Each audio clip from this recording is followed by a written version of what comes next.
ये है AP news network और आप देख रहे हैं आखिर प्रहरी, खबरों की पड़ताल तह तक। बीजेपी के सहयोग कार्यक्रम में शनिवार को बिहार सरकार के वन एवं पर्यावरण मंत्री नीरज बबलू उपस्थित रहे। वहां उन्होंने जनता की समस्याएं और फरियाद को ध्यान से सुना और अधिकारियों को कॉल करके जल्द समाधान का भरोसा भी दिलाया। सहयोग कार्यक्रम के पश्चात मीडिया कर्मियों को संबोधित करते हुए उन्होंने कार्यक्रम के विस्तार से जानकारी दी और कई सवालों का जवाब भी दिए। मंत्री नीरज बबलू ने कहा कि बीजेपी का सहयोग कार्यक्रम सोमवार से शनिवार तक चलाया जाता है। यहाँ 2 से 3 मंत्री रोजाना बैठते हैं और जनता की समस्याओं को समाधान करते हैं। कार्यक्रम में ज्यादा भीड़ जुटने को लेकर भी मंत्री ने कहा कि जनता को समस्या है तो भीड़ तो होगा ही, जैसे जैसे समस्याएं कम हो जाएगी भीड़ भी खत्म हो जाएगी। बीजेपी के सहयोग कार्यक्रम और जनता दरबार को लेकर सवाल उठने पर मंत्री ने कहा कि जनता दरबार में पार्टी नहीं आती बल्कि जनता आती है। विपक्ष की समस्या का समाधान कभी नहीं किया जा सकता। उन्हें समस्या का समाधान या सत्ता में आने की चाह है तो संभव नहीं है। मेरा मानना है कि तमाम जनप्रतिनिधियों को जनता दरबार लगाना चाहिए। सीएम भी जनता दरबार लगाते हैं, पार्टी भी लगाती है। विपक्ष को जनता की समस्या से मतलब नहीं है, उनको बस अपनी कहनी है और अपनी करनी है। मीडिया कर्मियों को संबोधित करते हुए बीजेपी के मंत्री नीरज बबलू ने विवादित बयान भी दे दिया। उन्होंने कहा कि जिस तरह से देश में जनसंख्या बढ़ रहा है उसके लिए जनसंख्या नियंत्रण कानून लागू होना बेहद जरूरी है। यदि जनसंख्या के यही हाल रहा तो देश में तालिबानी ताकतें सिर उठाएगी और हमारे देश का हाल अफगानिस्तान जैसा हो जाएगा। इस वजह से पहले जनसंख्या नियंत्रण कानून लागू होना चाहिए, फिर जिस तरह की जनगणना करानी हो कराई जाए। जातीय जनगणना पर केसी त्यागी का कहना है कि बीजेपी के बड़े नेता उनके समर्थन में है। सुशील मोदी, तारकिशोर प्रसाद जातीय जनगणना के समर्थन में है।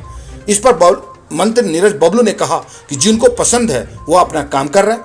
मेरा मानना है कि जनसंख्या नियंत्रण कानून देश में बनना चाहिए, इसके बाद किसी भी तरह का जनगणना करानी चाहिए। जनगणना लोगों का अपना अपना पसंद है, जिनको पसंद है वो अपना काम कर रहे हैं। मेरा मानना है कि जातीय जनगणना से पहले इस राज्य में, इस देश में जनसंख्या विस्फोट हुआ है और जनसंख्या नियंत्रण कानून इस देश में बनना चाहिए। उसके बाद कोई और जातीय जनगणना होता रहे, कोई दिक्कत नहीं। पहले जनसंख्या नियंत्रण तो करे। पहले ये धरती जो है ना, ये जनसंख्या के लोड से दबा जा रहा है। हमारा देश का जो क्षेत्रफल है और जितनी जनसंख्या है उसमें हमारा देश दबा जा रहा है जनसंख्या के भार से।